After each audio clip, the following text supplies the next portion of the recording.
Bismillahirrahmanirrahim. Ini saya singkat saja, ini pakai metodenya Kiai, jadi tidak usah pakai metodologi dokter nanti ruwet kata Pak kata Gus Nazif. Begini, faham fundamentalisme atau ekstremisme atau apa sajalah. Itu korban pertama adalah Rasulullah SAW. Bukan kita, tapi Rasulullah. Karena mindset pikiran orang-orang yang memaksakan garis lurus itu pokoknya seperti ini. Misalnya begini, nubuah, cara berpikir Nabi itu beda dengan cara berpikir orang banyak. Jadi kalau Rasulullah itu punya teman, misalnya Abu Bakar, Umar, Utsman, Ali, teman-teman yang biasa heroik, biasa pahlawan.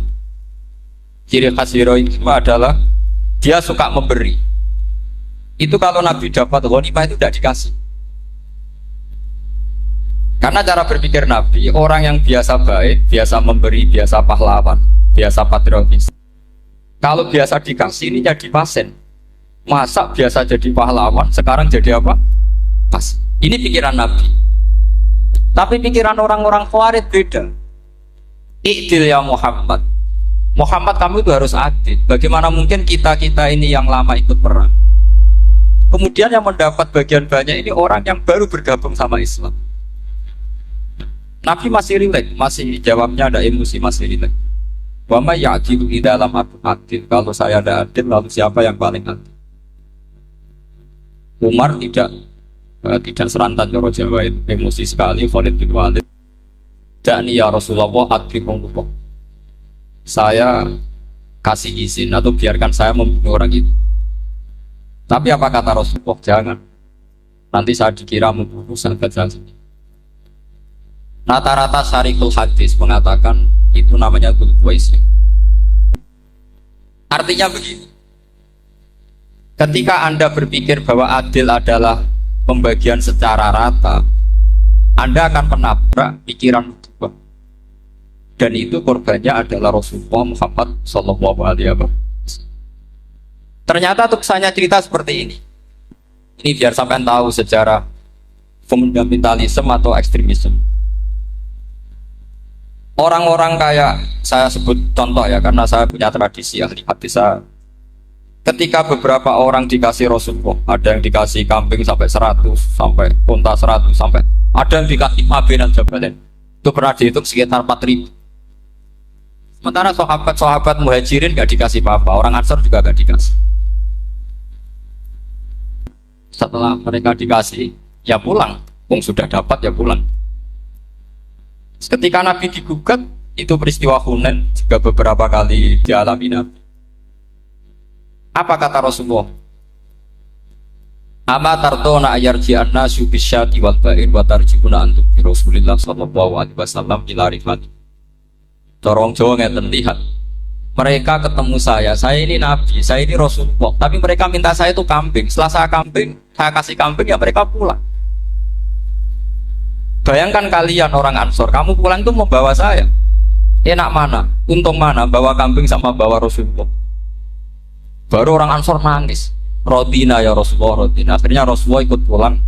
Orang Ansor ke Medina. Orang-orang Bedui Mekah yang baru Islam, sekarang ngurusi Rasulullah sementara untuk wedus pulang. Saman milih jadi orang Bedui apa orang Ansor? Ansor. Sekarang ya seperti itu. Kamu biasa heroik, biasa ngasih kiai kamu, ngasih hadiah kamu, biasa ngasih ibu kamu uang. Ternyata ibu kamu setelah kamu kasih uang, dikasihkan adik kamu atau kakak kamu yang nggak pernah kerja, terus kamu marah-marah, ini tidak adil. Saya yang memberi nggak dikasih, ini yang nggak kerja dikasih terus. Loh, kamu biasa jadi pahlawan kok turun kelas menjadi apa? Pasien. Kamu milih jadi pahlawan apa pasien? Pahlawan. Jadi sebetulnya faham-faham ekstremis ini dari kegoblokan. Dari kegoblokan berpikir nubuah sehingga tidak punya rasa ibadah. Lah ini yang menjadi orang-orang ekstrim.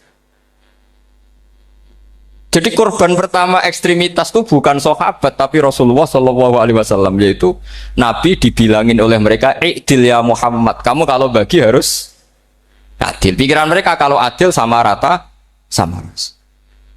Jadi kalau pakai pikiran itu, saya minum di sini itu haram. Mau udah ikut bikin kok. minum. Enak tamu, teko-teko mangan, sing masak kangelan urung mangan. Itu jadi edan bareng gitu. Itu sama seperti kasusnya Bahram Al-Majusi itu. Dia itu seorang raja kaya, punya anak cantik. Dipikir-pikir, anakku ayu dirabi nang liya rugi, sing gedhekno aku sing rumataku dirabi wong liya. Maka dia berpikir mau dinikahi sendiri. Karena tadi melihat Mas Nadiem kayak orang Kenya tadi, apa Nigeria, Nigeria. Malah nggak layak itu maksudnya untuk orang. Ini Mas Nadiem ini termasuk harus mendukung gerakan tidak ekstrim. Nyawanya masih itu karena barokahnya beliau agak-agak gitu. Tapi nggak sampai liberal ya, agak-agak pokoknya itu. Karena ketika ada gerakan ekstrim di Mesir, itu termasuk dia DPO. Ternyata setelah ada intelijen, beliau pas buka itu nggak makan dulu tapi rokok dulu. Wah ini mesti orang sekuler, nggak ekstrim. Akhirnya nyawanya sampai sekarang itu barokahnya rokok pas iftar itu pas. Saya tanya ini masih hidupnya mas ya? Ya pernah sepuh sama saya. Jadi pikiran-pikirannya Bahram itu seperti itu. Walhasil akhirnya Bahram itu menikahi anaknya sendiri. Masyhur itu dalam cerita. Jadi ceritanya itu ada seorang wali tidur di Masjid Haram sama Rasulullah, ditemuin gitu. Terus kata Rasulullah, salam saya untuk Bahram Al-Majusi. Ternyata dicari-cari nggak ada Bahram lain kecuali Bahram yang berdua, bahkan anaknya sendiri mau dinikahi. Ya cara berpikir karena seperti itu. Kalau kita berbuat banyak harus dapat. Itu bahaya. Bahaya sekali karena kalau dalam teori beragama itu al-yadul ulya khairum minal yadis sufla. Kalau biasa ngasih ya ngasih saja, itu heroik. Itu bagus. Jangan biasa ngasih sekarang bermental apa? Pasif. Makanya saya itu kalau ngajar di pondok yang dulu pernah saya belajar di situ atau yang pernah sepuh itu, dikasih itu bingung. Karena saya ya masih waras itu. Jadi kalau dikasih itu bingung. Tapi banyak juga guru-guru yang dulu ngaji lama setelah ngajar di pondok alma maternya nuntut. Itu saya tidak tahu itu. Itu sudah ada agak-agak kayak itu tadi. Walhasil si Bahram tadi itu, ini cerita harus saya teruskan karena nggak boleh diputus. Dapat salam dari Rasulullah. Ternyata di balik nakalnya dia itu pas mau bulan pertama, malam pertama itu ada seorang janda sepuh ke situ. Ganggu dia tentu ya. Ketika dikejar pulang lagi sampai 3 kali. Dia tanya, kenapa bu kamu begitu? Katanya saya ini anak-anak saya kelaparan. Kalau saya pulang anak-anak saya nangis minta makan. Saya ingin minta Anda. Tapi setelah saya ingat Anda ini majusi, saya mukmin, saya mukminah, saya pulang. Ya sudah bu, kamu di rumah saja. Nanti saya kirimi makan. Dikirimi sendiri, padahal dia seorang raja, orang kaya. Barokahnya itu dia dikasih tobat sama Allah. Dan paginya ketemu tamu yang mengirimkan salam dari Rasulullah SAW. Akhirnya Bahram ini menjadi muslim.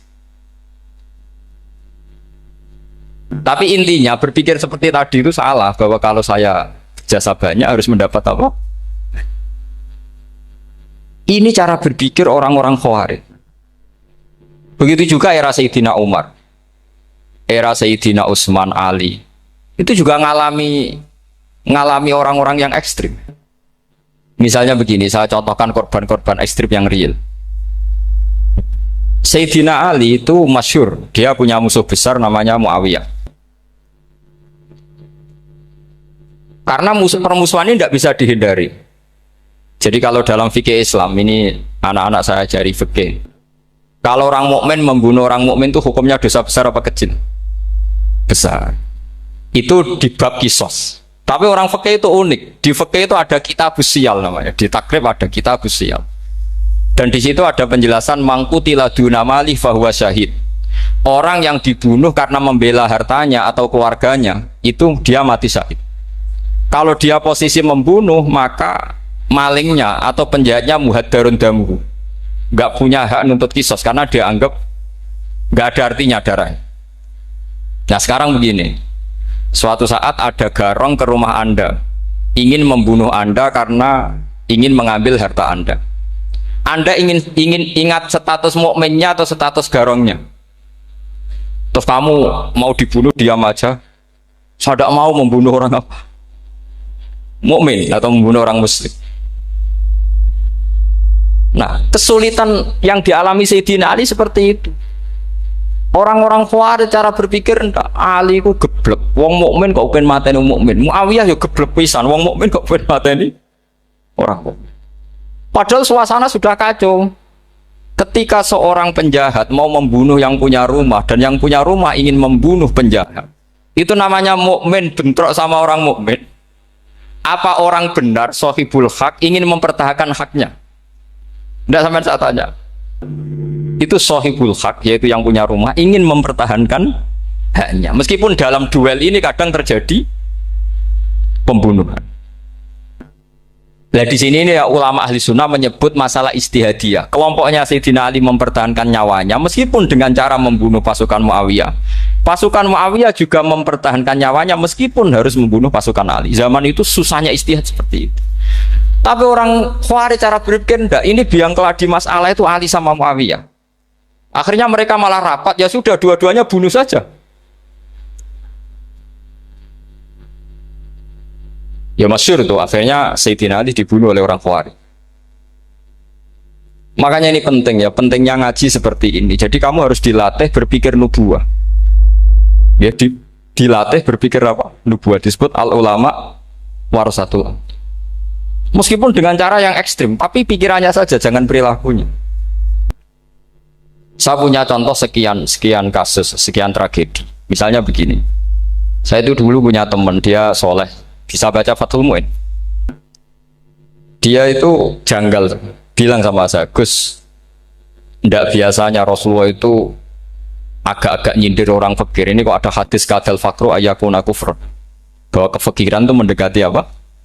Kekufuran. Dia itu aneh sekali. Biasanya enggak biasanya Rasulullah ngeritik seperti itu. Walhasil ini singkat cerita, anak ini ngalami satu trauma. Dia itu miskin. Gara-gara miskin gitu jadi burunya orang non muslim. Dan sering disuruh nganter majikannya itu ke tempat-tempat lokalisasi. Dia mulai mikir, ini gara-gara fakir saya harus nganter orang ke lokalisasi. Mulai ingat dia, sedekah Rasulullah ini gara-gara fakir saya jadi pengantar orang ke lokalisasi. Suatu saat majikannya itu benar-benar bangkrut, malah dari disuruh nganter. Pokoknya carikan yang cantik bawa sini. Pusing. Nah, dia akhirnya walhasil lari terus keluar, terus dia cerita betapa ekstrimnya fakir sehingga gara-gara fakir saya harus jadi penolong orang yang mau apa maksiat. Anda boleh berpikir ekstrim, tapi ekstrim dalam melawan kemungkaran itu tadi. Saya nggak boleh jadi fakir, tapi takutnya fakir yang nanti jadi alat kemaksiatan. Imam Ghazali juga punya contoh seperti itu. Imam Ghazali pernah marah besar ketika tren di Baghdad itu orang belajar fikih semua. Hatta la yakuna thamma tabibun illa min ahli dhimmah, kata beliau. Sampai di Baghdad itu tidak ada dokter kecuali orang kafir dhimmah. Akhirnya kalau ada ulama sakit, saya masih ingat pas kecil, kalau ada ulama sakit itu tidak boleh dibawa ke rumah sakit. Takutnya ketemu dokter non muslim malah disuntik langsung apa? Mati. Akhirnya ulama saat itu berfatwa, orang Islam harus ada yang jadi dokter. Banyaklah gus-gus yang sekolah kedokteran. Yang masyhur seperti Sahal itu, Sahal bin Abdul Fattah. Itu dulu putranya Ki Fatah yang menolong Mbah Mahfud saat sembunyi. Saking idolakannya Basal, anaknya dinamakan Sahal, tapi dia jadi dokter spesialis bedah. Begitu seterusnya urusan negara.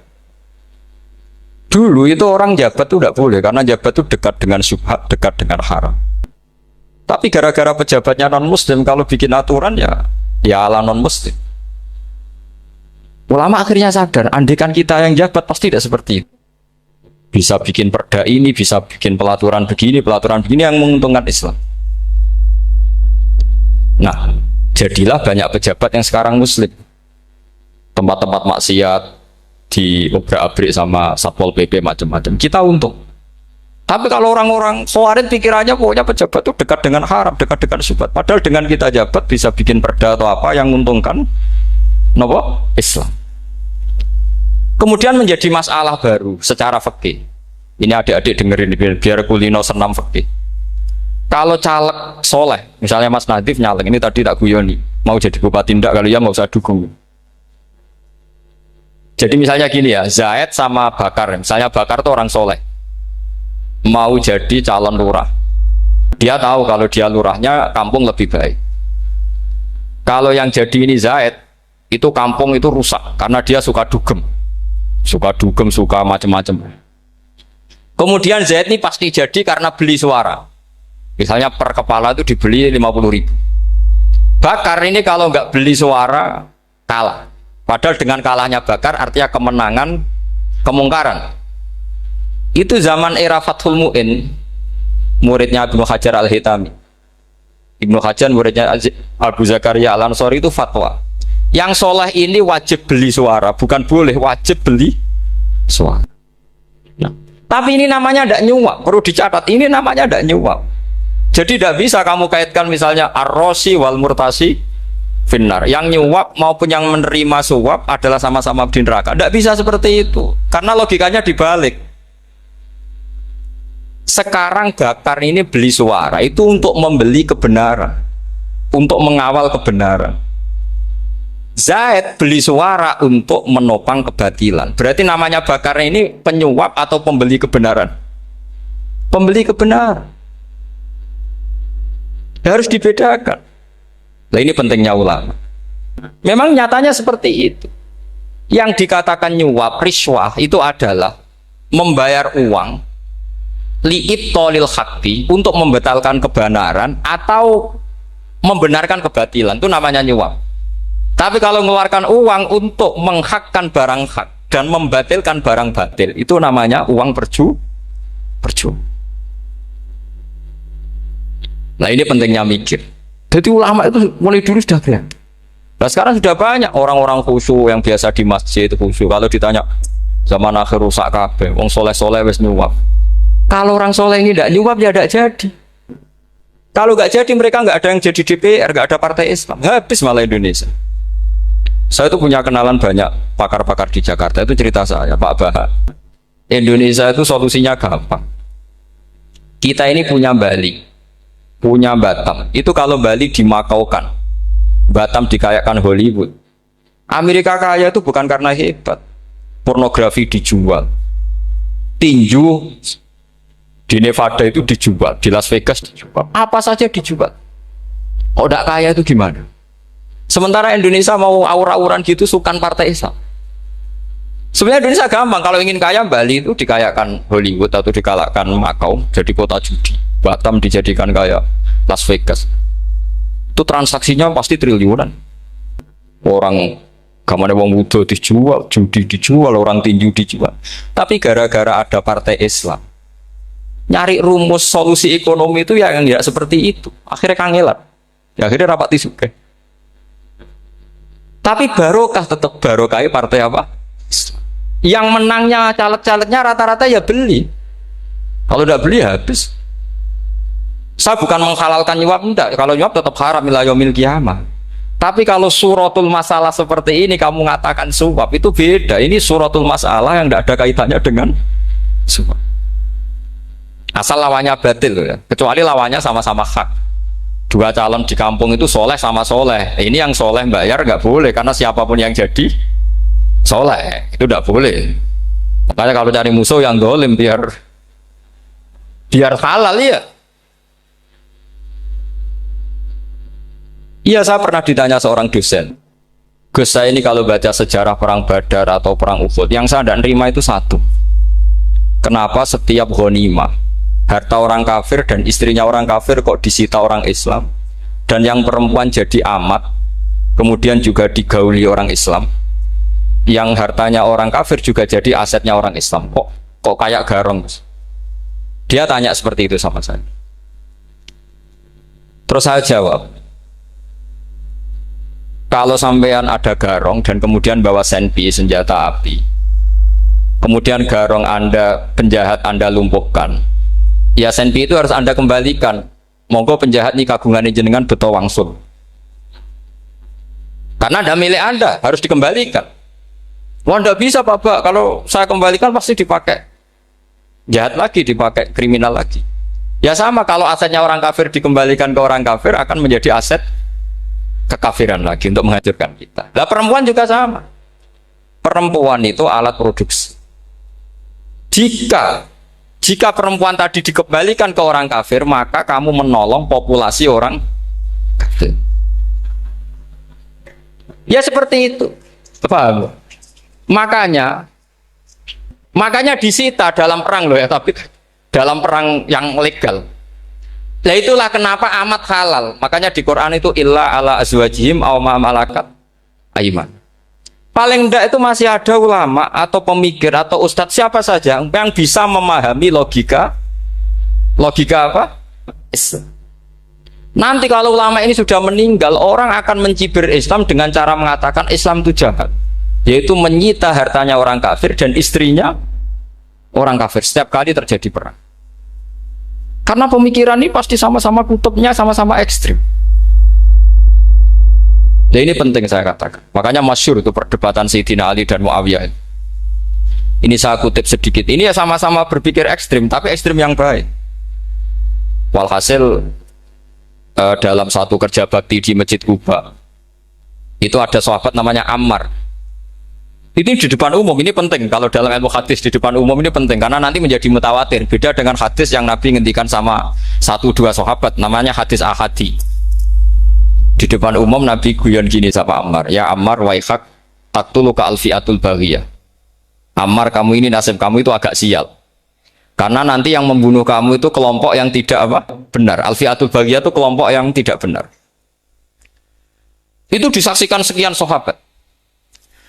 Walhasil suatu saat Ammar ini ikut perang dan ikut pasukannya Ali dan terbunuh oleh pasukannya Muawiyah. Seneng Ali. Walhasil Ammar ditemuin sama Ali. Ya Muawiyah, al-ana dhuhara bi anna fi'ati haqqun wa fi'ataka baghiyah. Sekarang kelihatan siapa yang benar. Saya yang benar, kamu yang salah. Kenapa? Karena Ammar kelompokku dan terbunuh oleh kelompok kamu. Padahal kata Rasulullah yang membunuh Ammar adalah kelompok yang salah. Tapi Muawiyah pintar sekali, dia jawabnya gini, laula kama kutila Ammar. Ammar terbunuh karena bela-belain kamu. Kalau kamu tidak nyuruh dia perang juga gak terbunuh kan. Jadi kamu ikut andil, terbunuhnya siapa? Ammar. Tapi apa kata Sayyidina Ali? Idzan qatala Rasulullah Hamzah. Kalau teori itu Anda pakai, Rasulullah pun membunuh Hamzah. Sekarang Hamzah perang karena suruhan siapa? Rasulullah. Yang membunuh Hamzah siapa? Wahsy. Kalau teori itu Anda pakai, berarti Rasulullah pun membunuh Hamzah. Terus fasa kata Muawiyah, terus Muawiyah diam.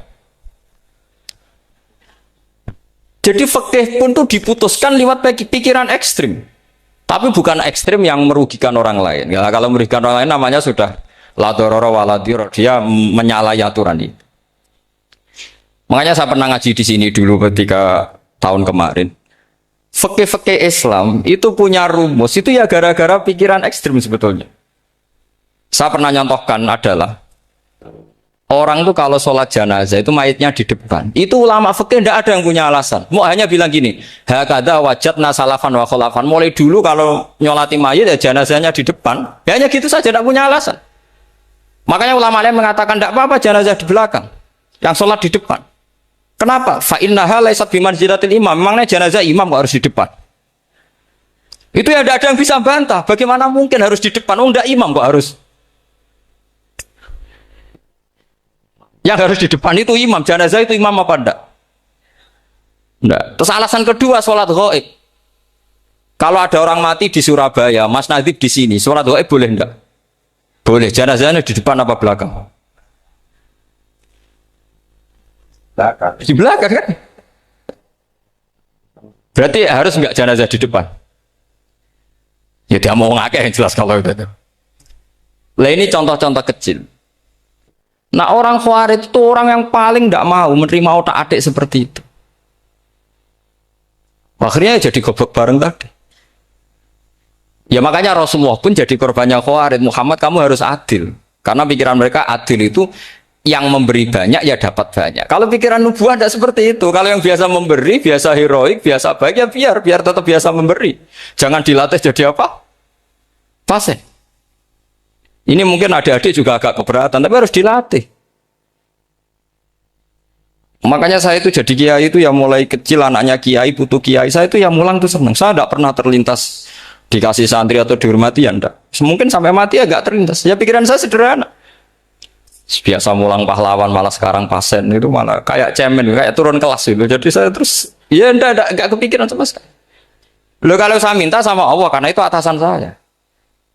Makanya ada ulama yang ekstrim gini, ini kisah nyata. Ada ulama alim datang ke seorang raja. Rajanya ini soleh padahal. Ternyata pas raja itu berdoa, ya Allah saya kasih ini, kasih ini. Padahal ulama tadi itu mau mengajukan proposal. Mau minta apa gitu. Terus dia pulang ketika ditanya, Pak Kiai kenapa pulang? Ternyata raja itu minta zat yang sama yang saya mintai. Kalau raja saja masih minta, ngapain saya minta raja? Saya akan minta zat yang dimintai raja. Terus pulang deh. Wah, itu ya pikiran ekstrim, tapi bagus ekstrimnya. Saya akan minta zat yang dimintai raja. Kalau sampean kan enggak, uteke saya les, sholat dinteni, tetap jalo. Oh, orang mikir seperti itu. Memang salah didik, salah itu tadi. Nah, ini harus dilatih. Masyhur itu ketika Nabi pas Fathu Makkah itu, orang-orang Ansor komentari Nabi gini, ketika Nabi sangat happy di Mekah, sangat enjoy di Mekah, kata orang-orang Ansor, amar rojul fa'adroka durok fatun fi ahli wa ulfatun fi asyiroti. Namanya orang pasti happy kalau di kampung halaman. Jangan-jangan Rasulullah itu nanti hidup di Mekah lagi, karena Mekah sudah dikuasai orang Islam. Beliau pasti kangen sama keluarga, sama Mekah. Tapi ya sama, ketika Rasulullah mulai mengasih-ngasih itu, orang-orang Quraisy dikasih banyak, orang Ansor juga pikirannya seperti itu. Baru orang Ansor dilatih pikiran nubuwah, yaitu tadi. Mereka itu dapat kambing, dapat sapi, terus pulang. Kamu mendapat saya, milih mana? Milih Rasulullah Shallallahu Alaihi Wasallam. Sekarang kamu saya balik. Kamu punya kiai, kamu bisa memberi hadiah, memberi beliau. Suatu saat kiai Anda ini kaya raya, terus sering ngasih orang-orang yang nggak pernah berjasa. Kamu nggak pernah dikasih. Itu kalau pakai pikiran khawarij, kiai ini salah karena ngasih orang yang tidak berjasa. Tapi kalau kamu pakai pikiran nubuah, enggak. Alhamdulillah saya tetap istiqomah memberi kiai itu. Dan alhamdulillah nggak dibales. Semoga balasannya di akhirat. Dia sudah seperti itu. Kalau pakai pikiran gengsi tadi seperti itu. Masa biasa memberi sekarang posisi diberi, saya rak turun kelas. Jadi sebetulnya pikiran ekstrim itu boleh, tapi untuk yang seperti ini bukan ekstrim yang tadi. Makanya ini disebut al-hujjat. Al-hujjat itu satu logika yang bisa mematahkan asumsi awal. Ini saya harap santri-santri matolek, putra maupun putri berpikir seperti ini. Sehingga sama. Jadi misalnya sekarang dibalik. Kalau ada orang NTT yang masih non-muslim, itu orang kafir yang harus dibunuh atau orang kafir yang harus didakwai. Mesti pikirannya itu, kalau Nabi itu ya semua yang didakwai Nabi dulu orang kafir. Nah, ketika Nabi di Mekah itu pertama ketemu orang kafir itu dibunuh atau didakwai? Didakwai. Ya berarti pilihan sekarang ya didakwai bukan dibunuh.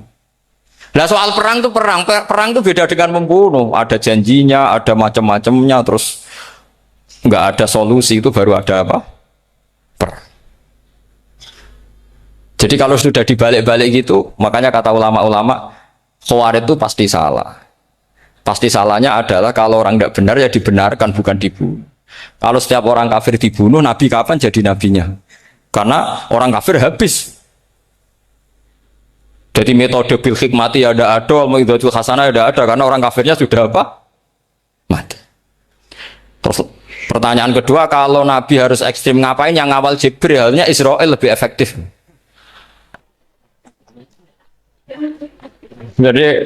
Jadi kalau sama-sama ingin ekstrim, Nabi itu nggak usah dikawal Jibril, kan enggak efektif kan? Harusnya yang ngawal itu siapa? Israel. Kan nggak repot itu. Nah, jadi saya mohon ini saya cerita. Jadi korban pikiran ekstrim itu bukan siapa-siapa. Pertama itu Rasulullah. Akhirnya Rasulullah menjelaskan, ya beginilah cara berpikir nubuwah.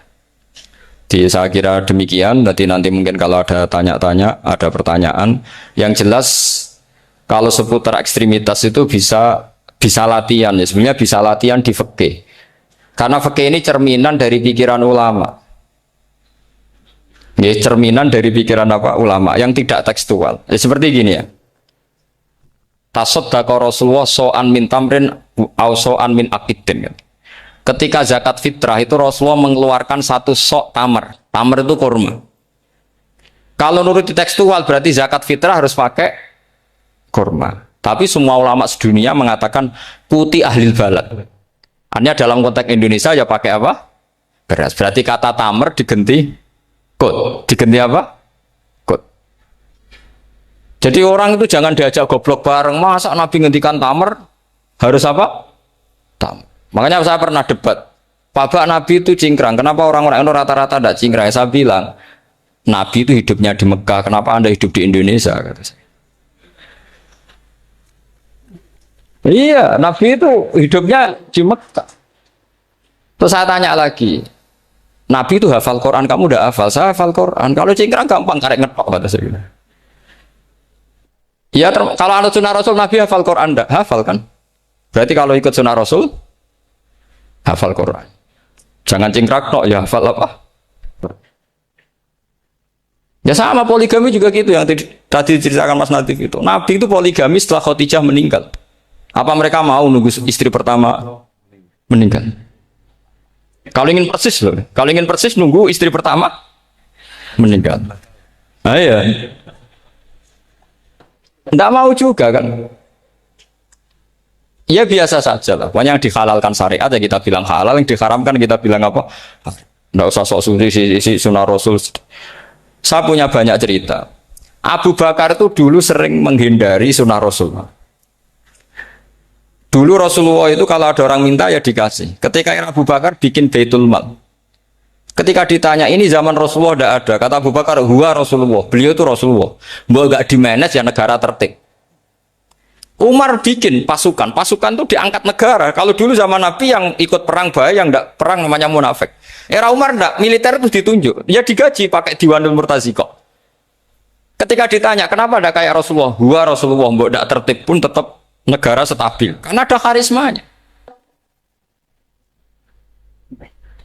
Jadi kadang-kadang dalam banyak hal itu kita malah tidak boleh persis Rasulullah karena kadang banyak khususiyah. Yaitu contoh yang paling masyhur di fikih ya kayak Nabi itu nikah 9 itu khususiyah. Dalam strategi juga sama. Dalam strategi memanage negara juga sama, banyak sahabat yang punya ide yang zaman Nabi itu tidak ada. Ketika ditanya kenapa tidak persis Nabi? Katanya huwa Rasulullah. Ya Rasulullah itu meskipun seperti itu, meskipun tidak tertib secara rasional, tetap dikawal wahyu. Makanya negara baik-baik saja. Kalau saya ini hanya Abu Bakar, kalau tidak ya repot. Umar ya sama, bikin Diwanul Murtaziqah. Utsman juga sama, di-manage negara. Sayyidina Ali juga di-manage. Kalau Nabi tidak. Tapi tidak apa-apa, karena ada karisma. Sama tak cerita nih, masalah zakat yang masyhur. Orang paling bakhil sekalipun, paling kikir sekalipun itu zaman Rasulullah bayar zakat. Karena pikirannya setelah zakat dikasihkan, Rasulullah mendoakan. Khudh min amwalihim shadaqatan tutahhiruhum wa tuzakkihim biha wa sholli alaihim. Inna sholataka sakanul lahum. Era Abu Bakar enggak. Sorry ya Abu Bakar, dulu kita zakat sama Rasulullah karena didoakan beliau. Kamu hanya Abu Bakar, saya tidak mau zakat. Ya sama lah seperti orang dipimpin ulama-ulama karismatik, orang dipimpin Badola itu tidak usah metai, santri sudah nurut. Dipimpin Usman Nazif, gak bikin pelaturan, habis pondok. Kalau tidak ngancam, gak gini, ditakzir, gak gini, habis. Zaman Badola dehem tok santri wedi. Mas Nazif dehem, Nah, makanya Rasulullah itu tidak banyak bikin pelaturan. Rasulullah itu kalau mau perang itu hanya bilang sahabat, saya besok ditantang Abu Sufyan di sini. Saya mau perang. Oh itu sahabat ikut semua. Orang melihat wajahnya, melihat karismanya sudah tertarik ingin menyelamatkan beliau. Kita tidak akan ridho Rasulullah keluar sendiri. Kalau Abu Bakar ya enggak. Pertama Abu Bakar pidato sudah sopan. Saya memimpin kamu. Ini qutwul litu walas tubuh khairikum. Saya ini memimpin kamu, tapi bukan berarti saya yang terbaik. Jika saya benar maka dukunglah. Kalau salah ingatkan. Itu pertama orang-orang bilang apa? Fawwah la uqiman nakabisef. Nanti kalau Anda salah tak ingatkan pakai pedang. Ya karena hanya Abu Bakar bukan Rasul.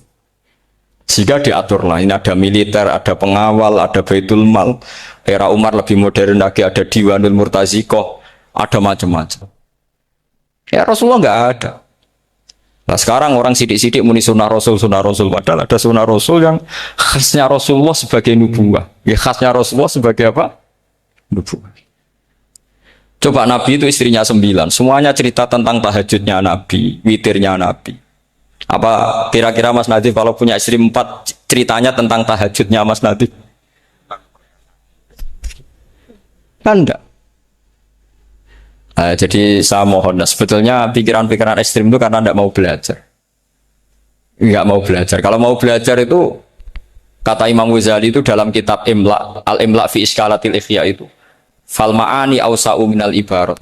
Yang namanya ma'ani itu awsa'u apa? Minal ibarat. Jadi yang fal ma'ani awsa'u minal ibarat.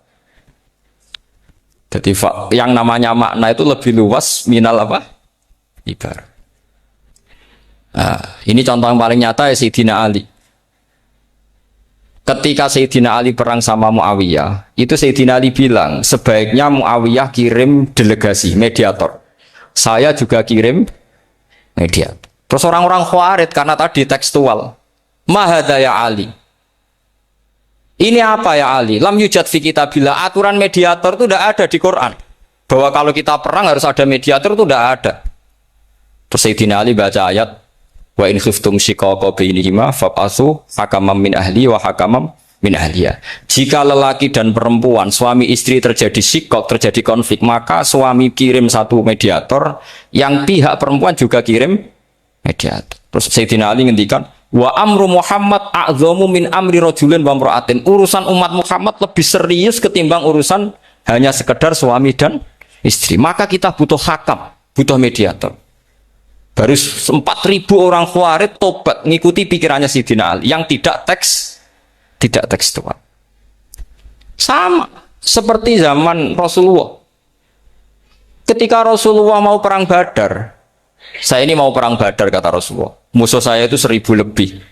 Kalian hanya 313. Apa kita teruskan? Itu sahabat langsung bilang gini, saya tuh hafal teksnya. Idzan lanaqulu laka kama qalat banu Israil fathab anta wa rabbuka faqatila inna hahuna qaidun walakin idhab anta faqatila inna ma'akum muqatilun. Ini kelihatan sekali bahwa para sahabat sudah ada tekstual. Orang-orang Bani Israel ketika melihat Musa katanya sakti dan orang dekat Allah, itu cara berpikir orang Bani Israel gini.